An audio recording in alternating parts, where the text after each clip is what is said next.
हाय बच्चों, आप सब कैसे हो? హాయ్ పిల్లలు, మీ అందరూ ఎలా ఉన్నారు? प्रभु यीशु का दया में आप सब ठीक है बोल के मैं सोच रही हूँ। దేవుని దయలో మీ అందరూ బాగున్నారని నేను అనుకుంటున్నాను. क्या सभी कहानी देख रहे हो ना? ఏంటి అందరూ స్టోరీలు చూస్తున్నారా? अच्छा लग रहा है सभी को?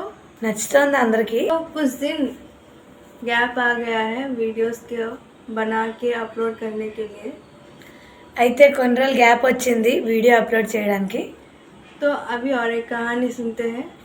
అయితే ఇప్పుడు మళ్ళీ ఇంకో స్టోరీ విందాం. पिछले कहानी में हम मन्ना के बारे में सुने हैं। పోయిన స్టోరీలో మనం మన్నా కోసం విన్నాం. कितने लोगों को याद है नीचे कमेंट कीजिए। ఎంతమందికి గుర్తుందో కింద కామెంట్ చేయండి. तो उसके बाद का कहानी अभी हम सुनते हैं। అయితే దాని తర్వాత స్టోరీ మనం ఇప్పుడు విందాం. इजराइल के प्रजा उस रेगिस्तान में वैसे चलते आगे बढ़ रहे हैं। ఇజ్రాయెల్ ప్రజలైన వారు ఆ ఎడారిలో ముందుకు వెళ్తూ ఉన్నారు. तो अचानक से पीछे कुछ आवाज़ सुनाई दे रहा है। హఠాత్తుగా వెనక నుండి కొన్ని సౌండ్లు వినిపిస్తుంది. ये क्या है? అవేంటి? तब वो लोग एक विषय को देख पाए हैं। అప్పుడు వాళ్ళు ఒక విషయాన్ని చూశారు. वो क्या है कि अमालेकी लोग आकर इजराइल की बच्चे को, औरत को, पशुओं को वो लोग अपने गुलाम में ले जा रहे हैं।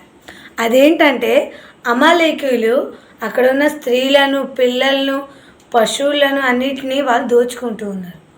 और वो लोग उन लोगों को मारने के लिए भी तैयार है ఇంకా వాళ్ళు వాళ్ళని చంపేయడానికి కూడా సిద్ధంగా ఉన్నారు. और युद्ध करने के लिए भी तैयार है। ఇంకా యుద్ధం చేయడానికి కూడా సిద్ధంగా ఉన్నారు. उन लोगों के अंदर थोड़ा भी डर नहीं है వాళ్ళలో కొద్దిగా కూడా భయం లేదు. और वो लोग दिखाई देने के लिए बहुत भयंकर भी है। వాళ్ళు ఎంతో భయంకరంగా కనిపిస్తున్నారు. तो इस विषय के वजह से इजरायली लोग बहुत डर गए हैं అయితే ఆ విషయాన్ని బట్టి ఇజ్రాయేలీలు ఎంతగానో భయపడ్డారు. क्योंकि वो लोग बहुत कमज़ोर है ఎందుకంటే వాళ్ళు ఎంతో బలహీనులు. और इतने दिन वो लोग गुलाम में हैं और वो लोग किसी के साथ युद्ध नहीं किए हैं। इसकी वजह से वो लोग और भी डर गए हैं। ఇంకా ఇన్ని రోజులుగా వాళ్ళు దాసులుగా ఉన్నారు. ఇప్పటి వరకు వాళ్ళు ఎవరితోనూ యుద్ధం చేయలేదు. అందుకే వాళ్ళు ఎంతో భయపడుతూ ఉన్నారు. लेकिन मूसा ने एक बात बोल रहा है కానీ మోషే ఒక మాట చెప్పాడు. और उसके अंदर थोड़ा भी डर दिखाई नहीं दे रहा है ఇంకా ఆయనలో కొంచెం కూడా భయం కనిపించడం లేదు. और वो ये बोल रहा है कि कल सुबह हम सभी कोई उस अमालेकियों से युद्ध करने जा रहे हैं। ఇంకా ఆయన ఇలా చెప్తూ ఉన్నాడు, రేపు ఉదయం మనం అందరం ఆ అమాలేకీయులతో యుద్ధం చేద్దాం. तो सभी को क्या युद्ध करेंगे ऐसे बोल रहे हैं। అయితే అందరూ ఏంటి యుద్ధం చేయాలా అని ఇలా అంటున్నారు. लेकिन सभी को मूसा का बात को मानने हैं కానీ అందరూ మోషే మాటను విన్నారు. और जल्दी जल्दी सुबह हो गया है। ఇంకా తొందరగా ఉదయం అయిపోయింది. सभी को युद्ध के लिए तैयार हो गए हैं। అందరూ యుద్ధం చేయడానికి తయారయ్యారు. लेकिन युद्ध में मोसेस नहीं है। కానీ యుద్ధంలో మోషే లేడు. क्या मोसेस भाग गया ना? ఏంటి మోషే పారిపోయాడా? नहीं कहीं छुप गया ना? లేదా ఎక్కడైనా దాక్కున్నాడా? नहीं नहीं, లేదు లేదు, वो भागा नहीं है, कहीं पर छिपा नहीं है। ఆయన దాక్కోలేదు, ఇంకా పారిపోను లేదు. देखो उधर पहाड़ के ऊपर, చూడండి అక్కడ కొండ మీద वो पहाड़ के ऊपर खड़े होके प्रार्थना कर रहा है। ఆయన కొండ మీద నిలవబడి ప్రార్థిస్తూ ఉన్నాడు. वह अपने हाथ की डंडा को आसमान की तरफ उठा के परमेश्वर को बोल रहा है, परमेश्वर सहायता करो, हमें जीत दो।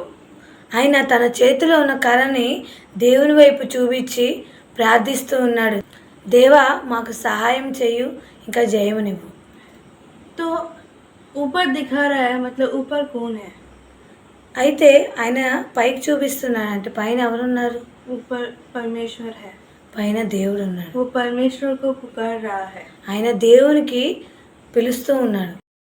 तो मोसेस ने और अपने हाथ की लकड़ी को ऊपर उठा के प्रार्थना करते करते करते बहुत देर हो गया है। అయితే మోషే తన కర్రను పైకెత్తి ప్రార్థిస్తూ ప్రార్థిస్తూ చాలాసేపు అయిపోయింది. वैसे उसका हाथ कितना देर ऊपर रखेगा? అలా ఆయన చేతులు ఎంతసేపు పైకెత్తగలడు? इसीलिए उसका हाथ ऑटोमेटिकली नीचे आ गया। అయితే ఆ చేయి ఆటోమేటిక్గా కిందకి వచ్చేస్తూ ఉంది.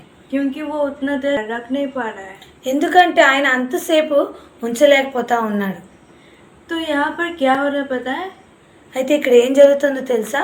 वो जब अपने हाथ की लकड़ी को ऊपर उठा के परमेश्वर की तरफ उठा के प्रार्थना कर रहा है, ఆయన ఎప్పుడైతే తన చేతి కర్రని దేవుని వైపు చూపిస్తూ ప్రార్థిస్తున్నాడో तब इजरायली लोग अमालेक के ऊपर जीत रहे हैं। అప్పుడు ఇజ్రాయేలీలు అమాలేకీయుల మీద జయం పొందుతూ ఉన్నారు.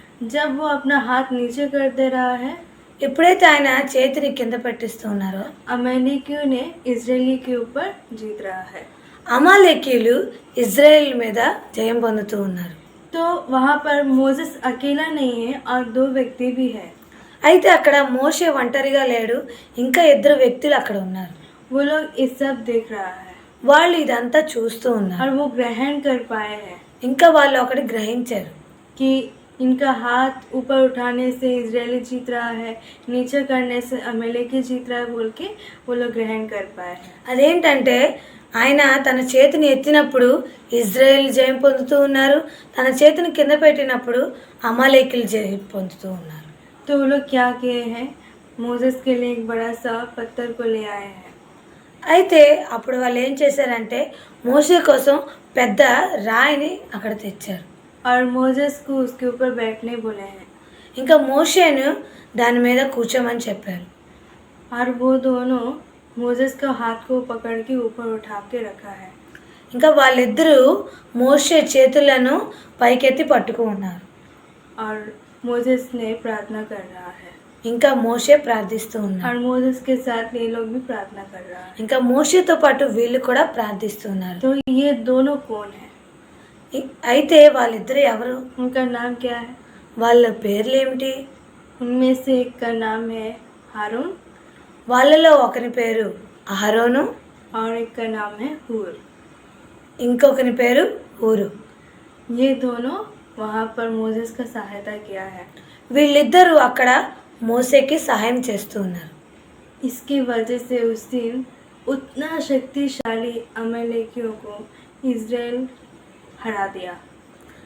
దానివల్లనే అక్కడ ఎంతో బలమైన వంటి వారైన అమాలేకీయులకు ఇజ్రాయేలీని వారు ఓడించారు. आज दिनों में हम लोग भी ఈ దినాల్లో మనము కూడా बहुत सारे पापों में गिरकर ఎన్నో పాపాల్లో పడి हम लोग उस पापी जीवन में हारते हुए वैसे ही हैं। ఆ పాపం జీవితంలో ఓడిపోతూ అలా ఉండిపోతున్నాం. लेकिन हम प्रार्थना करने से, కానీ మనం ప్రార్థిస్తే जैसे मोसेस ने प्रार्थना करने से इजरायली जीता है, ఎలా అయితే మోషే ప్రార్థించగా ఇజ్రాయేలు గెలుపు పొందారో वैसे हम प्रार्थना करने से, అలాగే మనం ప్రార్థన చేస్తే, उतना जिद्दी पकड़ के प्रार्थना करने से అలా పట్టు విడవకుండా ప్రార్థన చేస్తే जरूर परमेश्वर हमें पापों से छुड़ाएंगे ఖచ్చితంగా దేవుడు మనకి పాపాల నుండి విడిపిస్తాడు. और उनसे हमें जीत देंगे। ఇంకా వాటి నుండి మనకి జయం ఇస్తాడు. अगर हम प्रार्थना करने से शैतान को हराएंगे, అయితే మనం ప్రార్థన చేస్తే అపవాదిని మనము ఓడించగలం. वो हमें छूने के लिए भी डरेगी। అది మనల్ని ముట్టుకోవడానికి కూడా భయపడుతుంది. तो सभी को हम प्रार्थना करते हैं, అయితే మన అందరం ప్రార్థన చేద్దాం, जिद पकड़ के प्रार्थना करते हैं, పట్టుదలతో ప్రార్థన చేద్దాం. और हम जिस कमजोरी में हैं उससे जीत पाते हैं। ఇంకా మనము ఏ బలహీనతలో ఉన్నామో దాని నుండి విడుదల పొందుదాం.